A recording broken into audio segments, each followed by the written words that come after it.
Assalamualaikum warahmatullahi wabarakatuh. Perkenalkan, nama saya Muhammad Abi Putra Sasa dari kelas 89. Dan ini adalah tugas video TIK dan digurui oleh Ibu Rahayu Sri Agumi SPD. A. Berpikir komputasional, computational thinking. Computational thinking atau pemikiran komputasi adalah cara pemecahan masalah, merancang sistem, dan memahami perilaku manusia dengan memanfaatkan konsep ilmu komputer. Computational thinking pertama kali digunakan oleh Seymour Aubrey Pepper, seorang pengajar, peneliti, ilmuwan di Massachusetts Institute of Technology (MIT) pada tahun 1980. 1. Pemikiran komputasional. Pemikiran komputasional adalah suatu proses pemikiran yang melibatkan menemukan suatu masalah dan mengekspresikan solusinya seperti cara berpikir layaknya komputer yang bisa menyelesaikan secara efektif.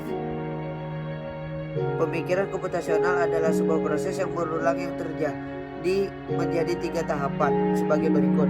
A. Formulasi masalah, abstraksi. B. Mengekspresikan solusi, otomatisasi.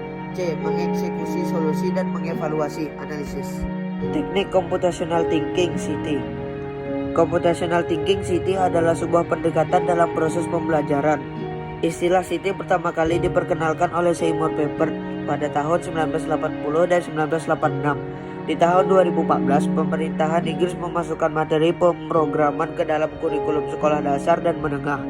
Tujuannya bukan untuk mencetak pekerja software programmer secara masif, tetapi untuk mengenalkan computational thinking sejak dini kepada siswa.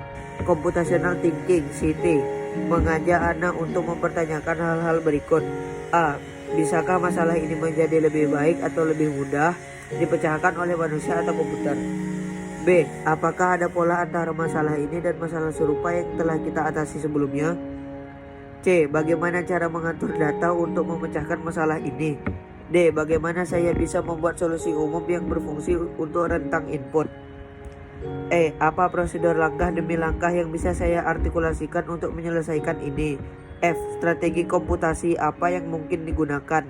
G. Apa saja batasan, pertukaran, dan kendala yang terkait dengan penyelesaian masalah ini?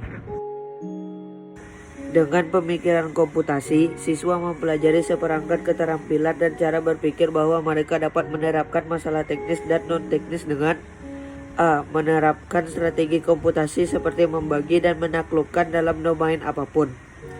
B. Mencocokkan alat dan teknik komputasi untuk suatu masalah. C. Menerapkan atau menyesuaikan alat atau teknik komputasi untuk penggunaan baru. D. Mengakui kesempatan untuk menggunakan perhitungan dengan cara baru.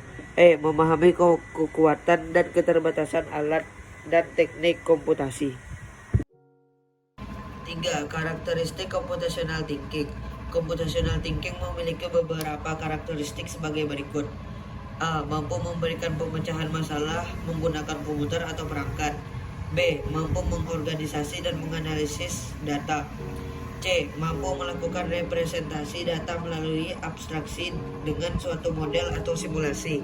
D. Mampu melakukan otomatisasi solusi melalui cara berpikir algoritma. E. Mampu melakukan identifikasi, analisis, dan implementasi solusi dengan berbagai kombinasi langkah atau cara dan sumber daya yang efisien dan efektif. F. Mampu melakukan generalisasi solusi untuk berbagai masalah yang berbeda. 4. Metode computational thinking.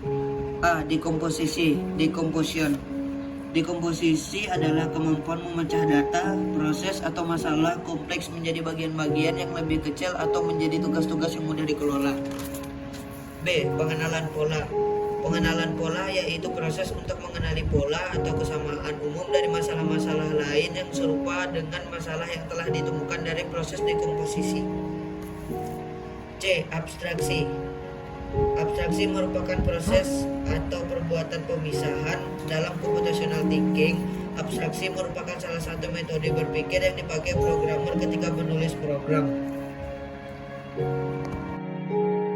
Algoritma merupakan pilihan dari berbagai metode computational thinking yang sangat mudah diterapkan terhadap peserta didik. Karena algoritma mudah untuk didesain dan dipahami, contohnya dengan menggunakan skema atau flowchart atau diagram alur. 5. Keuntungan computational thinking. Berikut keuntungan computational thinking dalam menyelesaikan persoalan. A. Percaya diri dalam berhadapan dengan kompleksitas masalah yang lebih besar dan lebih sulit. B. Toleransi terhadap ambiguitas. C. Mampu berhubungan dengan masalah yang open-ended. D. Mampu berkomunikasi dan bekerja sama untuk mencapai tujuan yang sama. B. Pemetaan permasalahan dan solusi dengan komputasi. 1. Mengevaluasi masalah. 2. Mengolah masalah. 3. Mengambil keputusan. 4. Menyelesaikan masalah. 5. Meneliti hasilnya. Contoh computational thinking. A. Memasak nasi. B. Membuat nasi goreng. C. Membersihkan rumah. C. Hubungan antara algoritma dengan pemikiran komputasi. Algoritma dengan computational thinking saling berkaitan.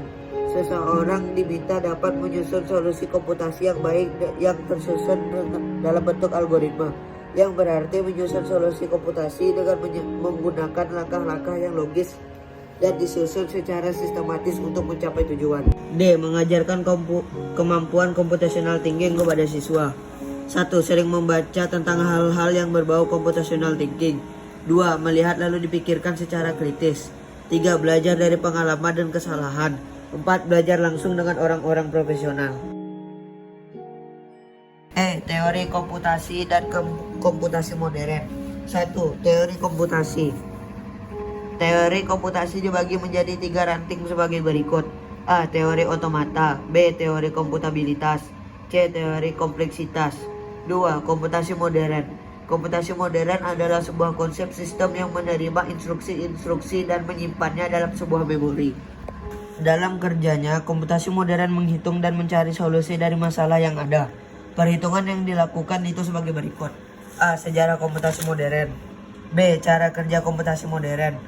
C. Karakteristik komputasi modern. D. Dampak komputasi modern. E. Jenis-jenis komputasi modern. Berikut jenis-jenis komputasi modern. 1. Mobile computing. 2. Grid computing. 3. Cloud computing.